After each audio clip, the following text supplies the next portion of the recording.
hello. Glorious stuff. Great weekend lined up of still being able to chill out about being league champions, being able to look ahead to next season. I keep doing the thing we do at the Anfield Wrap when we're going to buy a player, which is speaking to people who watch the player more than me. And everyone, I did Kevin Hatchard this morning talking about Florian Wirtz, and I said, how excited should Liverpool supporters be? And Kevin Hatchard, who watches a lot of football, said Liverpool supporters should be beyond excited. Well, what is beyond excited? Is it your face? Well, yeah. Kieran, Molyneux, Blundell, Mick, Moran, by the way. You meant to do that bit as a host. You told me off for not doing that last week. Yeah, exactly, on the thing. Go on. But beyond exciting is watching every YouTube video with a drum and bass track over it that is possible. And then watching every YouTube video about people who know more about German football than I do, and it's exactly what they're saying. Everyone is unanimous on it, aren't they? This is a very, very special talent. There's a handful of players who are classed as generational across Europe at the minute. Musiala, Yamal, all these type of players, and he's one of them. So I watched his debut. I heard this, I listened to the show this morning. So I've worked it out, and the other thing that I said to Kev, so do check it out, but the other thing that he reminds, the more people talk, the player he reminds me of with one exception, which is the shoulders, the sort of sense of a middleweight boxer, the pugnacious talent, that everyone talks about him, reminds me of Rooney. You know, this ability to find space, to have an unbelievable level of sort of technical ability, to have a range of passing, to manage to combine being really intelligent and switched on at the one hand, but instinctual on the other. Looking at everything, it really, really reminds me of Rooney. But rather than the moment when Everton sold Rooney to Manchester United, it's like someone got in and Everton sold Rooney to Barcelona or to Real Madrid because we've got in ahead of Bayern Munich. Yeah, he sort of looks a bit like there's a street footballer in there, isn't he? The way he sort of moves, the way he carries the ball, the way he's happy to figure things out. I think one thing that Kev mentioned on that show was about he'll play like crosses with the outside of his right foot and stuff like that, because he sort of figures out that it's the most efficient way of doing things, which is what kids do on a you know, in someone's backyard in a cul-de-sac on a footy pitch or whatever. That's how they play football. They'll sort of go, well, I'll need to get rid of the ball quickly, I'll do the best thing and I want to score. And that's how he looks to me when he plays, and it's so exciting. I think the beyond excited thing was spot on, because it's the most exciting transfer we've quite possibly ever made. Biggest transfer in our history. Biggest transfer in our history. It is. And not just money-wise and profile, I would say. Profile-wise, I think, I mean, I'm of the opinion that before this it was probably Thiago, but he was also 28, 29. Yeah. He was 30 million quid. This is the thick end of 100 million more, and 7 years younger. Yeah. This is a player who could be a mainstay at Liverpool for the next sort of 10 years or so, and that is just so unbelievably exciting. It's fair play to everyone who's managed to get into this position to make this kind of thing possible, because it's the kind of thing that people have been unhappy we haven't been doing for a while, and now we've done it, and we've not done it yet, but it's looking incredibly likely, and it's a great way for us to all enjoy football, isn't it? It's a great way to look forward, I think, to the new season. To me, with it, Mick, you know, the thing I like about it is there's no hiding places, and the manager won't want any hiding places. The manager's possibly going to break a British record for a transfer, or the club are, whilst he's the manager. And we all know he's going to sit in front of the first press conference and say, well, this is why our standards are here, so therefore we've got to do this. He's not going to go, well, it might take him a bit of a time to transition in and do this, or this. He's going to sit there and he's going to go, no. The fact of the matter is, we are the champions. We've gone and bought this lad. By then we'll have bought other players. The first time he does his first pre-season press conference, and he is going to say, so the standards are here and we've got to go and match them. And that is also, for me, really exciting. Yeah, I think we've seen it from the first year of Arne Slot. The first interview. The first interview, because I think you could say, or you could come in and you could be, we've got a big job because Jurgen's just left. The squad's still good, but it's going to be not a struggle, but we're going to be up there and around. But his first kind of thought was, no, I want to go and be up there and win stuff. And that was kind of from that moment on, we knew that this fella doesn't take any shit, and that's kind of what we've seen for the rest of the season. So, no, massive. And I think just on the Wirtz stuff, I think Rooney's a good shout. I was trying to like Coutinho-esque, but I was thinking maybe a hard Coutinho, but a hard Coutinho is probably Rooney, isn't it? In essence, but no, just the way he carries the ball, coming from the left hand side into the central areas, it's just so exciting. And with succession planning for not directly for Salah, but in terms of him being 22, Salah's got 2 years left now, but in terms of succession planning for when Salah leaves in probably 2 years or maybe 3 years if he gets another extension, and Wirtz is 24, 25, he's going into the sweet spot where he's the fella you want to be building the team around, and it's just so exciting. It seems like the idea of building a team around, and that's what the manager has wanted. The language to me, and it's come through now in a little bit of the German stuff that's come out the last couple of days after the international, is that Arne Slot has said to him, you're central to what we're going to do. I think central's the key thing here. I still don't know whether or not at times he might be central like a number 9 or a false 9 or central like an attacking midfielder, but I just don't think that matters maybe to Wirtz even that much. That's a tactical decision. I think the key thing for him is central. If he'd have gone to Bayern, it'd have been him or Musiala playing through the middle, whereas at Liverpool, we know if the manager decides he's getting picked this game where Szoboszlai's been playing, that's where he's playing. If he's getting played where predominantly Diaz has been playing, that's where he's playing, but it's through the middle. It's been the most interesting element of it for me is that how they seem to have managed to sold the whole project to him in a way that, by the sounds of it, Vincent Kompany didn't even attempt to. Yeah. It was sort of just like, you're German, we're Bayern Munich, come play football here, you'll have a nice time. Whereas Slot sounds like he's gone in armed with like a 300-page book, 25,000 slide PowerPoint and all kinds, and gone, this is what you're doing, this is what we're going to do, this is where he's going to do. Like, there was a ball he played. I hope it ends with a picture of the European Cup. There was a, I don't know if you watched Germany-Portugal the other night, but there was a ball he played in and he just sort of dinked into the back post. And I was looking at it like, you know the way Salah plays balls to the back post? It was like that, except Mohamed Salah would have been on the end of it. And you're just watching it, you're a bit like, oh, okay, that's right. I mean, Coutinho played one of them. The brief period that Coutinho and Salah played together, there's a goal at Leicester where Coutinho sort of manages to manipulate the ball in a way that you couldn't really figure out how he did the back post, and Salah manages to gets a header on at the back post, I think. Yeah, it's a bit like, how's that happened? And it opens that up, and it's a bit like, I just look at how are you going to defend all of these players. And, you know, there's still murmurings of a number 9, for example, but if you put another one of them in, and you've got Wirtz, you've got Salah, and then you've got Frimpong and Kirkes on overlaps, you've got Szoboszlai there, you've got McAllister, you've got Gakpo. It's getting to the point where you're going to be a fool to try and beat us, aren't you? Like, honestly, you know, I mean, if you try and come at Liverpool and they've got that at the other end of the pitch, you're in big trouble. Yeah. I mean, you're in trouble anyway at the minute. We're the best side in the country, but if you add that into the mix, then. But I think with it, and this is why the excitement is right to be there. The other thing is, he wants to graft as well, but also you get the impression he wants to win. I still think genuinely there's a story from European football last 5 years. And listen, we've all got our own biases and we had our own shit going on with Erdinger at the time, but what Leverkusen do last season when they managed to go a year unbeaten in all of German football, only one team beats them all season, it's Atalanta in the final. They've never won a league title before as well, and then to win one without going undefeated, without losing is incredible. Like, that's unbelievable. And this young player at that point, he's 2 years younger than he is now, was the main man in that team. Frimpong was also one of the main men. My point here is these lads have produced at the elite of European football already, and now they're coming here to be part of our thing. I think that's the reason why they are coming here, though. I mean, I agree with what you're saying. There might be an element of they just expect them to sign, but it's Bayern Munich. But I also think there's a possibility that Vincent Kompany's tried to do what Arne Slot's done, but he's just not as good. He's just nowhere near Arne Slot's level, and he's managed to convince him. And also because if I was Arne Slot to be saying, can you do anything in Germany better than you've already done? You've gone a year unbeaten, you've won a title, you were instrumental in it, you're a young lad. I mean, you go to Bayern Munich and win 3 leagues on the bounce, not going to be as good as that. It's just not. So I think that's in his head as well, where like, one, you can be kinder to Leverkusen and you can not go to a rival, give them a better chance to win a title, go to the Premier League and play for what I think is Europe's best side at the minute. With it as well, Kieran, I think the other part of this you just said there about, you know, you can't do what you've done before. What I think is really interesting is I think there's every chance we're going to start next season, which was also the case this season, with 6-7 lads who are around the first team picture who've never won one. And there's the lads now who have won one, and there's a fair few more of them, which we're all made up about. But I think there's every chance there's 6 or 7 players who are playing for Liverpool next season.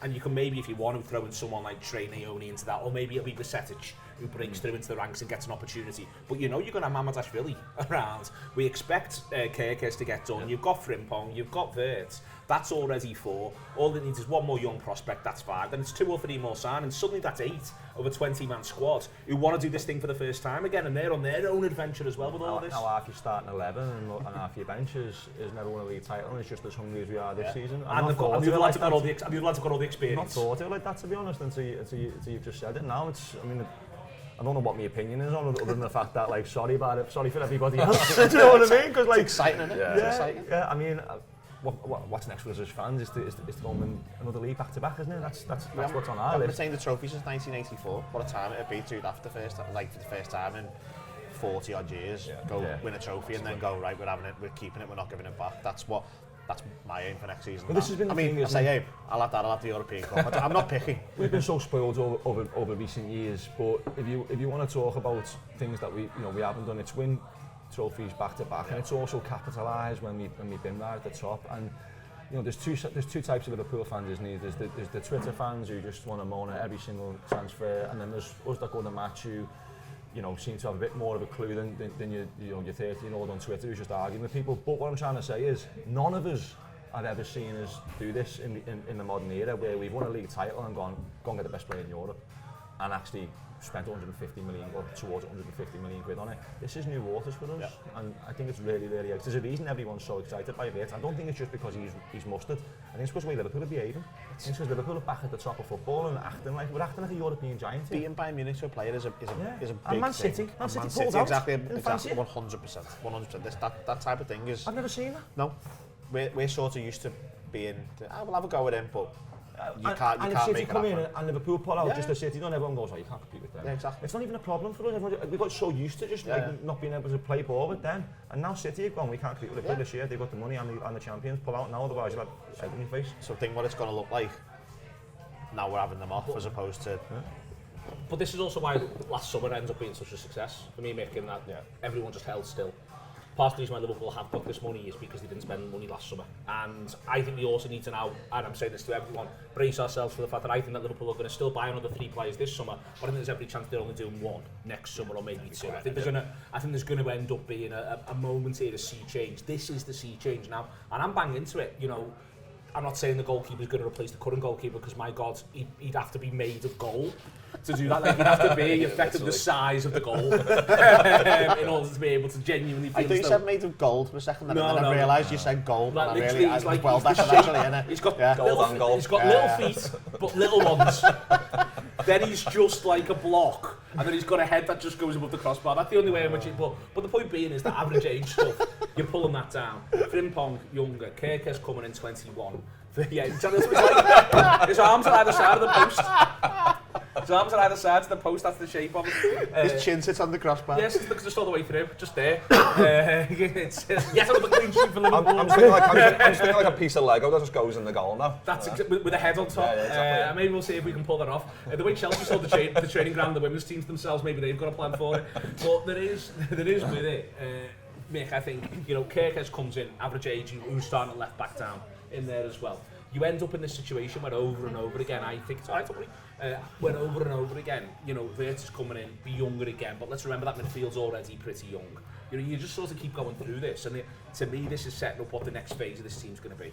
Yeah, I mentioned before, like succession plan. You've got to think, like always got to think about that, haven't you? Like you've just signed Salah and Van Dijk to 2 years, which obviously we're all made up about. But you've got to think long term. And Slot's not the type of fella to rest on his laurels. I think we saw that. We mentioned before in his press conferences early doors, even like every press conference since pretty much. He's always like to the point and always optimistic. So. But yeah, I'm just so excited about this team. Like you said, the average age is coming down. Kirk is 21, Frimpong 24, Wirtz 22. So there's, if you've got Frimpong and Bradley on that side, like 24 and 21, and then there's just so much quality in there. And like you said, the nice blend between people who've won it and people that are coming in who are going to hoping to win it. That drive can just hopefully set us up for everything. We are in Marboils, we are with Erdinger, I've got Phil, I've got Mick, and I've got Kieran. We'll be back in a second or two. And Erdinger, please.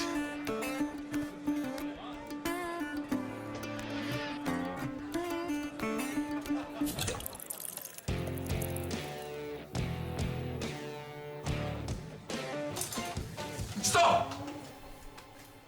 Don't forget the best bit.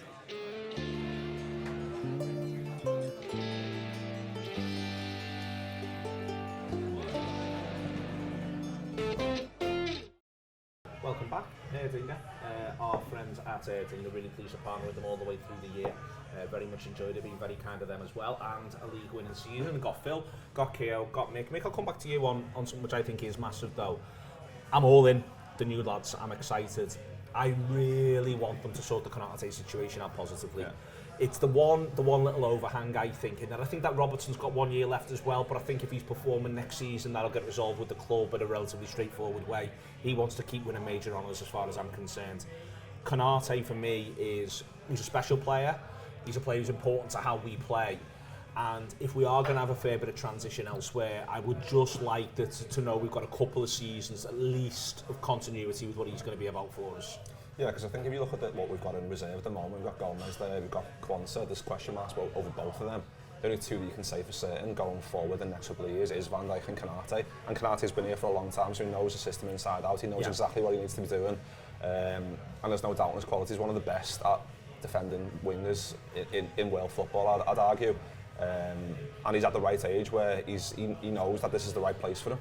So hopefully that's something that he knows that he can stick around and win loads of trophies here. It's just whether maybe in maybe a couple more years he might want to move on. But at this moment in time, we've just won the Premier League. We want to go and win another one, like we said before, back to back, and then Champions League as well on the horizon. Hopefully, then this should hopefully will be the best place for him. I don't want to whack out, not least because of what happened with the previous one. I don't want to whack out things like vice captaincy, like baubles. But I do wonder if Konate is prepared to sign a new deal. Well, or that it goes, or even the other way around, don't even let him know. But if he signs the new deal with an eye on the future, whether or not your idea there is, because he does seem, he's captain of his country, he seems like an enormous personality. I think the more responsibility you've given him, looking at his Liverpool career, I think the more he stands up over and over again. Listen, I still, in the back of my mind, will have Salah probably as vice captain next season because I think it means so much to him and he is so special to us. But it wouldn't surprise me if, your next couple down on that list, you've got Konate, you've got McAllister, they're the lads that you're looking at. Maybe Robertson, but I think... as well. Sorry. Alisson's a massive shout for it. I sort of think Alisson stands alone. Yeah. You know what I mean? He just is one, isn't he? That's done as far as I'm concerned. But I just... Go on. Sorry, do you not think it's a bit difficult to give it to Salah though? When is Salah going to be on the pitch and Van Dijk isn't? Like in terms of him being the actual vice captain, it's one of those where it'd be like a ceremonial thing. But I reckon he could literally wear the armband for an hour and a half next year. But it's like that anyway these days, isn't it? And I mean, Jürgen done this, didn't he, with Henderson and Virgil? Like Virgil was the captain, but it was a gesture thing to Henderson to keep it because ultimate profession, etc. With Konate, back to Konate, something's changed with me this year. I've been all year. We don't know what's happening, but. Now I think we've learned a little bit about footballers this year, and if he can do that as a scouser and run his contract down, I'm prepared for anyone to do that now. So I'm a little bit cynical over the Konate situation. I want it resolving, but I actually don't feel too confident over it. So, but for me in that universe, then I'm not selling him. In that again, I don't want the disruption this season. I think that Liverpool are now in that position where you're rolling through. I trust he's going to be there, giving 100% all the way through the campaign. He's going to be desperate to win. I don't think he's one of them, is he? No, I think he's going to be desperate to win all the way through. If that's what's going to happen, that's what's going to happen. But I wouldn't be trying to force him out the door. I don't know about you. No, I'm the same as that. I think the only sort of issue with giving him, like committing to him, is that basically if you're committing to him, you have to say he is the absolute leader of the defence. If you're giving him a 4 or 5 year contract, he's the leader of the defence after Van Dijk leaves. And I have a thing in the back of my mind about whether that's right. Like I think he's a good leader of people in terms of I think it's really interesting how prominent he is for France, despite the fact he hasn't really been a guaranteed name in that squad. And it's not. No, it's not. He's quite relatively inexperienced for someone who's so prominent in terms of in the press conference before their games. Steps up every single time, And he's there and he's a good talker. People like him and all that. It's just the only thing I'm a bit. Sometimes I do wonder about him when he's the senior party in the centre-back partnership, that it doesn't quite work. Like, for example, he's played for France last night as effectively the senior member of the defence. The other one was Longley, who's older than him, but he's sort of, lesser. He's a lesser player, so to speak. They've conceded 5 goals. Van Dijk doesn't play at Brighton, we concede 3. There's a nagging thing in the back of my mind that maybe that role is not for him. And to keep him, you'd be committed. The level of wage you would be paying for him, you'd have to expect that to be a thing. And I do wonder if there is some doubt about it. Personally, I'd give him a new contract. He's about 25. So obviously he can grow into it, and obviously you can buy him a partner, because he suppose when he's not playing with Van Dijk, it isn't like he's playing with the first choice centre back either. And he hasn't played with, when he was playing with Longley last night, he wasn't playing with Saliba or Ruben No, Makano. this has always been my sort of like, for instance, when Fabinho played number 6 and Henderson would play on the Yeah. right-hand side, and then Henderson would cover Fabinho at number 6, Yeah. and then at times Henderson would sometimes find it a bit tougher, but Henderson never got to play with Henderson. Yeah, absolutely. This is, you know, one of your things here is that Konate Yeah, doesn't yeah. get to play with Konate. Like it's not. I'm not saying. I'm not saying don't give him a contract and let him leave on a free, and we shouldn't do it, and so on and so forth. But I think it's just sort of possibly understandable. You can have a think about it, and the important thing probably isn't necessarily what you do with him. It's how you replace Van Dijk, and I think that would be probably the more And you think important if you thing. go big on Konate, it could limit what you could do? as Not a left centre? necessarily limit it, just more that if you decide he is going to be the main one, I think he'd have to not necessarily improve, but just change a little bit for that to be the case. Like, it's It's feels a little bit harsh. It's the cat and dog thing. Yeah, yeah. But so then maybe what happens is that as and when, because I think there's a couple of games I can remember from the run at 21-22 when Van Dijk doesn't play, and Konate actually plays left hand side and plays like the cat, does the cat thing, the dog thing. So someone else plays the other side. I think it might have been Gomez in one of them, and he's going and hunting. Sorry, and Matip maybe as well, or Matip comes on. I think something that Matt goes on the game I'm thinking of. But Konate lets the game come on to him a little bit more, and someone else is out doing the hunting stuff and being pulled into wide areas. So it could be that ends up being a direction travel. You just lose Van Dijk's passing Yeah, range. absolutely. And that he's never going to have Van Dijk's passing range. It's just no one is, like, ultimately. So it's going to have to be a bit different, and I can sort of see why they wouldn't just automatically go, right, you're our man for the next 5 to 10 years. That's done, committed. I can see why that's not the most straightforward decision in the world. And this isn't me saying I would get rid of him or I don't think he's very good. I think he's really good. But I can sort You've given the of contract, see, your I'd position give is the contract, but you give can him see the why there's contract, pause for thought. and I can see why it's not automatic. Do you think the pause for thought more in Konate's camp or Liverpool's camp? Though? Honestly, I don't know. I feel like it's Konate's camp personally. Like, Yeah, but I mean, he talked reasonably positively last week about it, though, or earlier in the week, or Yeah, last week, didn't he? And there was a couple of murmurings that there was progress a couple of weeks ago on it. So we'll just have to see what happens ultimately. But see where it ends up. Last little thing that is just one other sort of item of business for them to do, Mick, is it's to start moving people on. I think that next week we might see a bit of a rash of this. Wouldn't surprise me if you see 1 or 2 surprises in terms of that. I'm of the view they're going to look to be canny and clever. They're going to see what comes in. I absolutely loved and thought was really entertained by the thing that came out through Ornstein around Diaz. It's the most Liverpool thing in the world. 1, we're happy to let him go on a free. 2, we really like the player. We're happy for him to play for us next season. 3, every player's got a price. And when that price comes in, that's fine. 4, we're never compromising on the price ever. Like it was like this list of your Liverpool tick boxes in like one paragraph somehow, a little tweet there that big. It ticks them all off, and I just think that is what they're about. That's what they're like. I think Diaz will still be here next season. If I'm wrong, I'm wrong. But I just think that they will want to start to move a few out the door, because part of getting these lads in that we're all excited about is that some people have got to leave. Yeah, and it's the only thing that worries me is doing too much at once as well. Like I think Diaz stays because if Nunez looks like he's going to go, doesn't he? And then Elliott maybe looks like he's going to go. Jota, there's obviously Merman's about that. So there's quite a few there where you don't want to move on too many at the same time, because harmony within a football team is massive. It's not something that we can see in terms of the dressing room. But people all know each other's game as well. It's the intangible things that are massive, and I think we've just won the Premier League, so that's obviously the harmony within the squad's obviously massive. So we don't want to move too many people on. But yeah, Diaz, I think that'll probably take. Yeah, if give us the right money, we'll probably consider it. But I just think there's plenty of options in there that. Yeah, I mean, like the likes of Jota. I don't even know who would come in for Jota. The only thing that would worry me maybe about selling Jota is who would want to come in for him, because he's the injury problems in itself would probably limit his options to go somewhere else as well. So, but we know that he knows the squad inside out and he can score goals. So it's a difficult one, but I think I'm just excited about. I think it's hard to look at the outgoings to me, because I'm just looking at the incomings. I'm just, you know what I mean? I'm just overawed by like the quality that's coming in. But then, yeah, Slot's, like I said, he's so driven in terms of what he wants to do. So he'll have a plan. But I think it's all about timing as well with these type of things. We've got to do it at the right time. there's no players you look at and go, well, I definitely want rid of him. Exactly, that's because they're all broadly useful, aren't they? The only thing I would say about the doing too much thing is this is probably a really good summer to do it. Yeah. Because there's a World Cup next summer. There was the Euros last summer.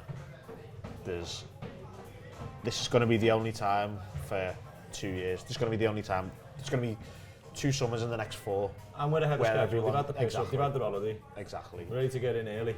Well, they're getting in 7th of July. They're getting in 7th, 8th of July, and it'll be most of them. I think it may be a few of them slightly after because this international break, maybe. Well, only a little but bit. only like a week or so. And there's loads of opportunities here for them to do a serious amount of work in this pre-season. The Diaz one is an unusual one because of the wages, isn't it? Yeah. I think if he was on a decent wage now, Liverpool would be more inclined to cash in and get the wage bill off now. But if you look at the deal overall, I think it was 50 odd grand a week or something That's like that. after tax, I think. Yeah, So yeah, I'm past the reason why that's a bit of misnomer. So in Portugal, when they publish this stuff, they say it after tax. But, so he's but about, he's about the point is, it's still less than you fair. think. It's less than you think, and I think because of that, you look at the deal overall. It's quite different to the players. If he runs it down and moves on, it's only at the value. Yeah. Low yeah, transfer fee, 100%. low wages, and we all probably agree we expected a little bit more. We expect him to go to another I level. think the injury killed him. Yeah, you're so right. so if he runs his contract down and moves on, it's not really the same. We're not losing a £100 million footballer in our eyes. That that is the best player in the team and all this sort of stuff. I think there's room for Liverpool to do that. At the same time, they're almost nudging Sardi and saying we're happy to let it run down. Get the dough in now, and we will move him on because there is a price for him. And I don't think it's going to be massively high. I think the question... I think it might be massively high. I don't know if it's massively high. 180 million. Do you reckon? Yeah. I've got like 60 in my head. I think Saudi will pay that as well in terms of... Maybe. The question you've got to ask yourself with him though is, like, in terms of talking about new contract, the question you actually have to ask yourself with him is, giving him a pay rise, you've given him a new contract, that's fine, that's what you all expect. But if you give him a contract, we're basically committing to paying a 31, 32-year-old Luis Diaz 180, 200 grand a week. And And they're not going to do that. I just don't think it's a good idea. Not even 27-year-old Luis Diaz is not the 27-year-old Luis Diaz we thought he was going to be. I mean, I like him, and he's been better this year. But last year I had concerns over his output and big game, chances create, all this sort of stuff. He started the season really well, but he hasn't finished this season going. He's absolutely unbelievable. He's finally the Diaz that I've always wanted to see. My problem is there's not a whole lot of other options on the left-hand side. This is another reason why I'd keep him, let the contract run down, because if we were staring in the face now, a left wing that wants to come to Liverpool is absolutely must have got, I'd do the deal now. But we're not stacked for left-winger options, so... Maybe Ingham was good. Well, I think Ingham will indeed be part of the plan and could be great in 2 years' time. Thank you very much to Phil, to Kieran and to Mick. All is currently rosy in the garden. It's great being champions. Erdinger, Mark Boyles, a pleasure to be part of both. See you later on.